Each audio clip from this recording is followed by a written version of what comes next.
Student, good morning बच्चों। कल हम चैप्टर 9 पढ़ रहे थे मेरी डायरी से, और आज भी मैं आपको यही चैप्टर पढ़ाऊंगी। पर जो कल का शेड्यूल था उसमें मैंने आधा चैप्टर पढ़ाने के लिए बोला था, पर आपको पूरा चैप्टर करवा दिया था। पर आज आप चैप्टर 9 को दोबारा से रीडिंग करेंगे और समझेंगे, क्योंकि ये चैप्टर है मेरी डायरी। डायरी जानते हैं आप क्या होता है? मैंने कल भी बताया था आपको। डायरी वो होती है जो अपने ही बारे में पूरी दिनचर्या को हम रात को सोते वक्त एक डायरी में लिखते हैं कि हम सुबह उठे, हमने क्या क्या किया, हमने क्या खाना खाया और हम कहाँ गए, हमारी मुलाकात किससे हुई, हमारे साथ अच्छा अनुभव क्या हुआ और हमारे साथ बुरा अनुभव क्या हुआ। ये एक तरह से आपके पूरी जीवन की, पूरे दिन की और पूरे साल की दिनचर्या बन जाती है। इसे कहते हैं डायरी। आप डेली, किसी की आदत होती है डायरी लिखने की कि वह दिन भर का काम जो भी उसने किया है वो रात को सोते वक्त डायरी में लिखता है। और ये अच्छी बात भी है। जो अच्छे अच्छे राइटर हैं, लेखक हैं और जिनको ये शौक है, वो अच्छी बात है बच्चों, डायरी लिखना चाहिए। इससे क्या होता है, हमारे को हमारी कमी और हमारी अच्छाइयाँ भी पता चलती जाती है। अब देखो, जिसने डायरी लिखी है वो लेखक अपने बारे में बताता है कि मैं प्रतिदिन रात को जो सोते हैं उसके पहले क्या करता हूँ, डायरी लिखता हूँ। इसमें दिन भर से घटित घटनाओं तथा अनुभवों का संक्षेप वर्णन करता हूँ। मेरी डायरी अमूल्य धरोहर है। और उसकी जो डायरी है वो क्या बताई उसने, अमूल्य धरोहर है, जिसका कोई मूल्य नहीं है।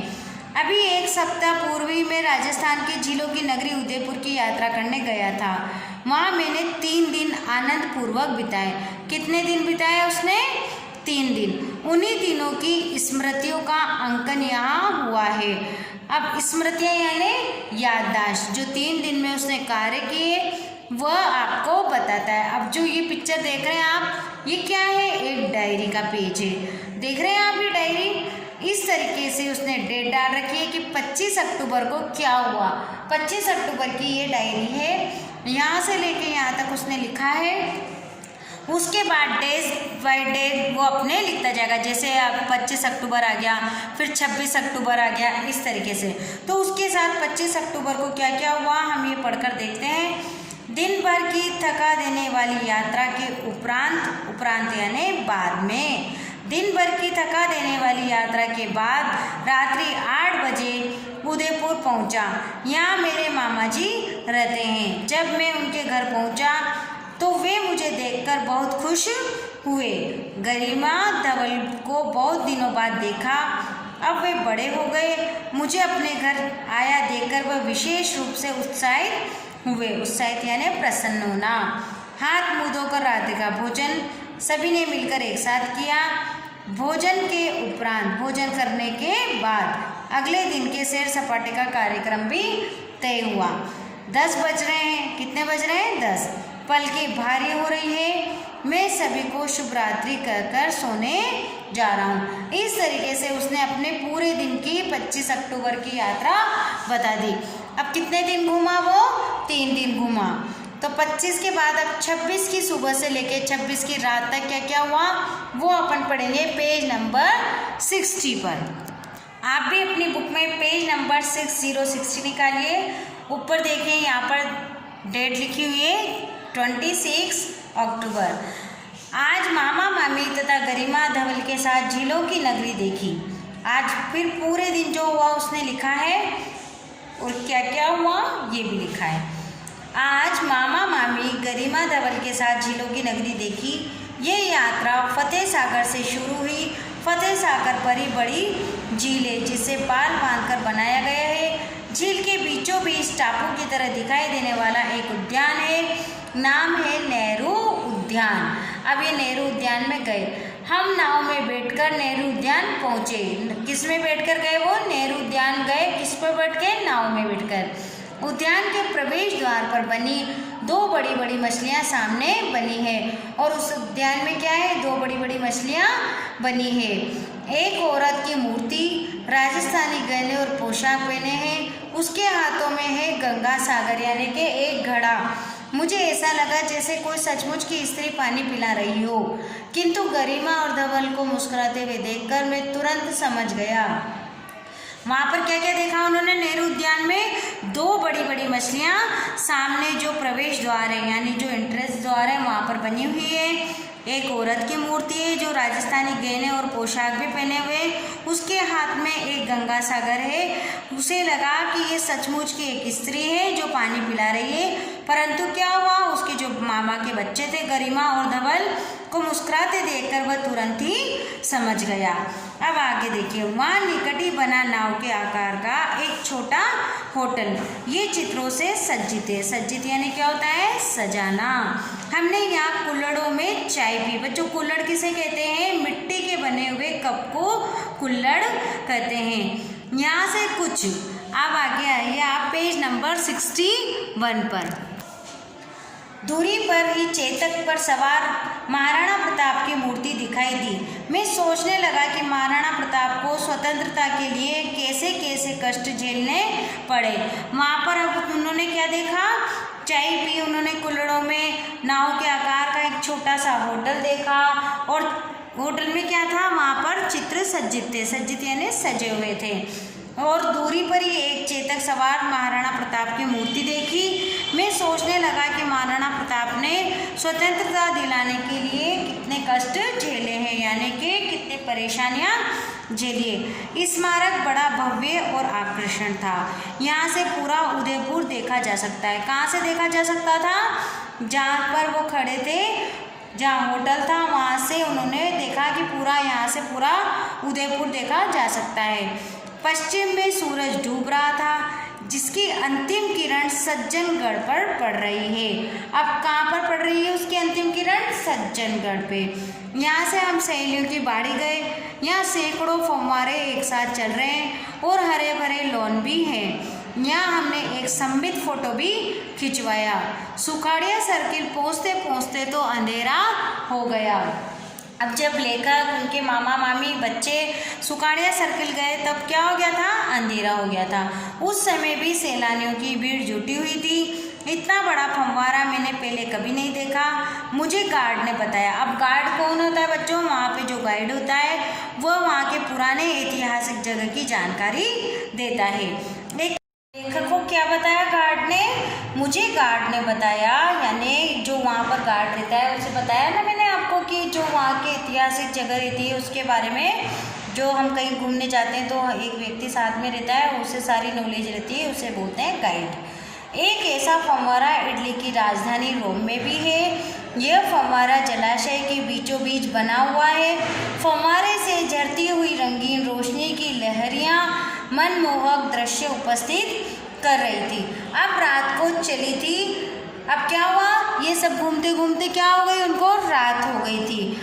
अब हम घर लौट आए, रात्रि भोजन कर विश्राम करने चले गए। ये कब की घटना है बच्चों? 26 अक्टूबर की। अब तीसरा दिन शुरू हो गया लेखक का, 27 अक्टूबर। आज का दिन भी झीलों और महलों को देखने में बीता। सुबह सुबह हम पिछोला झील पहुँचे। झील की पाल पर राजमहल बना है। राजमहल कहाँ बना है?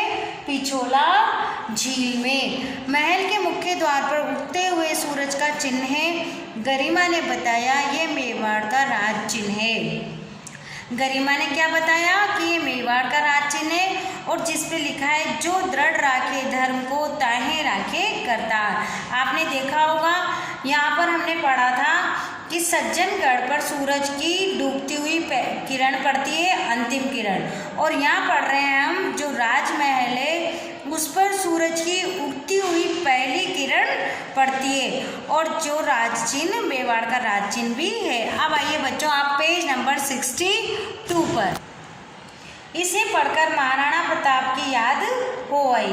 अब जब ये पढ़ा ना उन्होंने स्लोगन, तो क्या हुआ? उनको महाराणा प्रताप की याद आ गई। वह स्वतंत्रता के लिए लड़े, जंगलों में घूमे, धर्म की रक्षा की। वे सचमुच महान थे।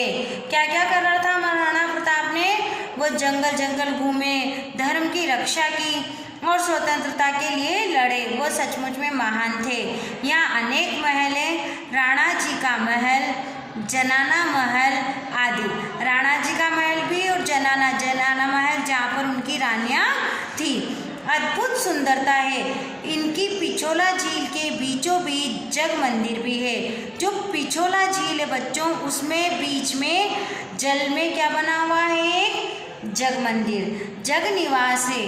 कहा जाता है कि जग निवास में शाहजहां के बेटे खुर्रम ने शरण ली थी। अब क्या बताते हैं कि जो यहाँ पर जो जग निवास है, यहाँ पर शाहजहां का जो बेटा था खुर्रम ने शरण ली थी। ऊंचा राणा जी रा गोखड़ा रे, नीचे पिछोलारी पाल।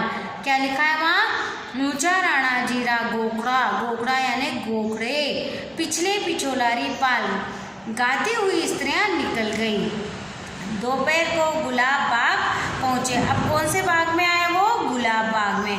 गुलाब ही गुलाब, गुलाब बाग में क्या था, गुलाब ही गुलाब, भांति भांति के गुलाब। यहाँ चिड़ियाघर भी है। देश के कोने कोने से लाए गए पशु पक्षी, अनेक वन्य जीव, बाघ, बाघिन, बंदर, भालू, चीते, बारसिंगे, हिरण, नीलगाय आदि सभी यहाँ पर हैं। इतने सारे जानवर हैं जो सब जगह से लाए गए हैं, वो यहाँ सारे वन्य जीव इस चिड़ियाघर में हैं। कौन से में, गुलाब बाग में। और यहाँ गुलाब ही गुलाब है, कई तरह के, भांति भांति यानी तरह तरह के गुलाब। यही बाग की सैर कराती है। बच्चों की रेलगाड़ी, बच्चों को इसमें बैठना बहुत अच्छा लगता है।